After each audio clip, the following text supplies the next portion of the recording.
এবার UCB, global ইসলামী ও union ব্যাংকের পরিচালনা পর্ষদ ভেঙে দেওয়া হয়েছে। নতুন করে সব ব্যাংকের পরিচালনা পর্ষদ গঠন করে দিয়েছেন বাংলাদেশ ব্যাংক।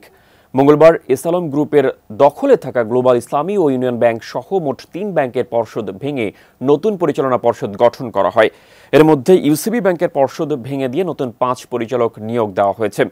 নতুন পরিচালনা পর্ষদের মধ্যে রয়েছেন শেয়ার হোল্ডার পরিচালক শরীফ জহির, শেয়ার হোল্ডার পরিচালক মোহাম্মদ তানভীর খান, স্বতন্ত্র পরিচালক ৩ জন হলেন বাংলাদেশ ব্যাংকের সাবেক নির্বাহী পরিচালক মোহাম্মদ সাজ্জাদ হোসেন, অগ্রণী ব্যাংকের সাবেক ডিএমডি মোহাম্মদ ইউসুফ আলী এবং chartered accountant Obaidur Rahman FCA.